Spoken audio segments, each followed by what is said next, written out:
સાથીઓ, હું આપનો મિત્ર ડૉક્ટર ભાવિનકુમાર શાંતિલાલ વસાવા ભરૂચથી આજે એક અગત્યનો મુદ્દો તમારી આગળ ચર્ચા કરવા માટે આવ્યો છું.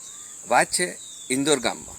ઇન્દોર ગામમાં અંદાજન 90 હેક્ટર જમીન એટલે કે રેતીની લીઝ માટે ઓક્શન માટે જમીન ગ્રામ પંચાયતે ઠરાવ કર્યો. અહીંયા સમજવા જેવું એ છે કે ગ્રામ પંચાયતે ઠરાવ કર્યો, નહીં કે ગ્રામ સભાએ ઠરાવ કર્યો. જ્યારે સંવિધાને 244(1) અને આર્ટિકલ 13(3) ક મુજબ આદિવાસી વિસ્તારમાં આદિવાસીઓની ગ્રામ સભાને મહત્વ આપ્યું છે.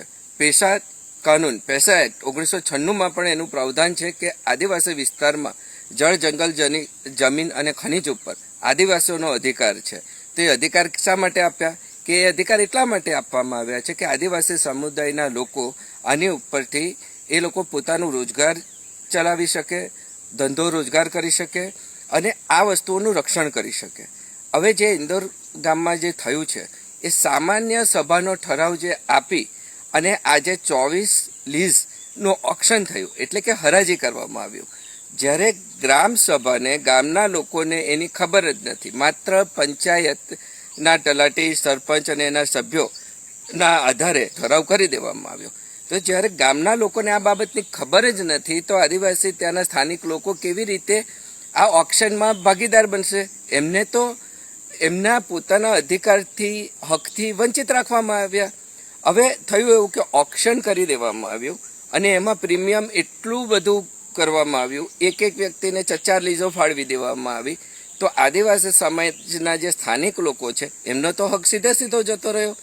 તો આની ઉપર આખા સમુદાયના લોકોએ વિચારવું જોઈએ કે આ જ પ્રણાલી આખા ગુજરાત અને દેશમાં જો લાગુ કરી દેવામાં આવશે તો આદિવાસીઓનો પૂરેપૂરો હક જતો રહેશે.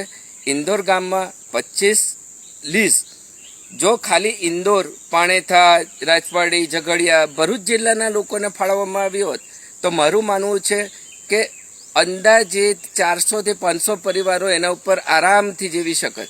આદિવાસી તો એવા લોકો છે જે પોતાની જાતે ટોપલા ભરીને પણ રેતીની ટ્રકો ભરી શકે છે. તો કોઈ લીઝનો માલિક બનતો, કોઈ મશીન લાવતો, કોઈ ટોપલા ભરીને નાખવા લાગતા, તો એમને દરરોજની રોજગારી મળતી.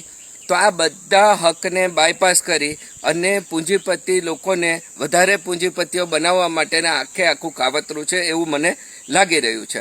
એના માટેની રજૂઆત જે તે અધિકારીઓને મેં કરી છે અને જોઈએ, આપણે આશા કરીએ છીએ કે એના ઉપર ત્વરિત નિરાકરણ આવે ને આખે આ ઓક્શનની જે કરવામાં આવ્યું છે, જે આ હરાજી કરવામાં આવી છે તે આખા 25 બ્લોક માટે આ હરાજી રદ કરવામાં આવે, નવેસરથી ગ્રામ સભાની મંજૂરી લેવામાં આવે, સ્થાનિક લોકોને એમાં ભાગીદાર કરવામાં આવે અને એમને જાણકારી આપવામાં આવે અને ત્યાર પછી ફરીથી ઓક્શન કાં તો ડ્રો કરીને આ લીઝોની ફાળવણી કરવામાં આવે એવી મારી માંગ છે. અને આપ સર્વ લોકોને પણ હું પ્રાર્થનાપૂર્વક રજૂઆત કરું છું કે આપ લોકો પણ પોતાના હક અને અધિકાર માટે જાગો. આ માહિતી હું ટૂંક સમયમાં બીજા બધા પેપર્સ પણ પબ્લિશ કરી દઈશ, જે તમને પણ મળશે. તમે પણ જે તે જગ્યા પર યોગ્ય રજૂઆત કરો અને આદિવાસી સમુદાયના હક અને અધિકારની આ લડતમાં જોડાઓ. આભાર. જય હિન્દ, જય ભારત.